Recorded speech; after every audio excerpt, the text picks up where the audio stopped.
How long does the stock take last? That can be taken a couple of ways. That could mean how long does it actually physically take from getting to site to doing a result. I mean, that will just depend on the size of the venue and the state of the paperwork, etc., that's presented to us as stock takers. The other way you could look at it is how long an interval between stock takes.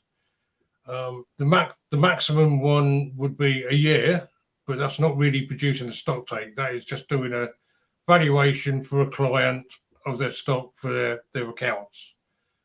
Um, the maximum we would normally recommend would be 3 months, but again, it would depend on the volume of business that a venue has.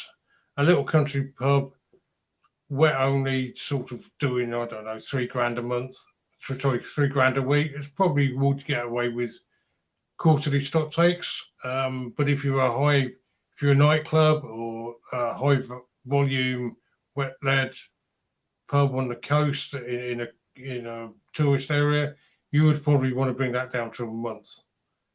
That way, you know exactly where your business is each month. You can look at your figures.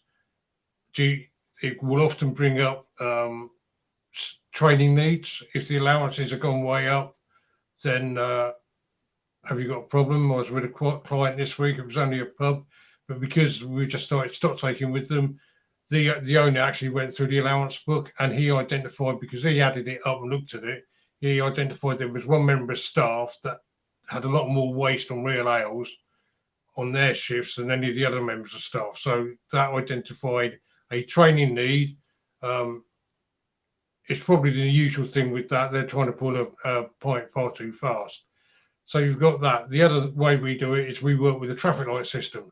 So if you have a couple of monthly stock takes and they're fine, we can push it out to 2 months. If they're still fine, push it out to 3 months. If you have a bad stock take, we can always bring it in again. So it very much, the length of time between stock takes relies on the results that stocks come out with, and also the volume of business through that unit. The higher the volume, the more often the stock takes need to be done, simply because a swing of 1 or 2% is going to make a lot more difference on sort of somewhere turning on 20, 30,000 a week than somewhere turning on to 2 to 3,000 a week. So when you're talking to your stock taker, just ascertain what they think your length of period should be, and he will need to ask you lots of questions to come up with that figure. But keep to that, because it's a good way of making sure your business is running to its optimum. It is not just about the bottom line cash surplus or deficit. It's also about, are you maximising the gross profit per item and overall.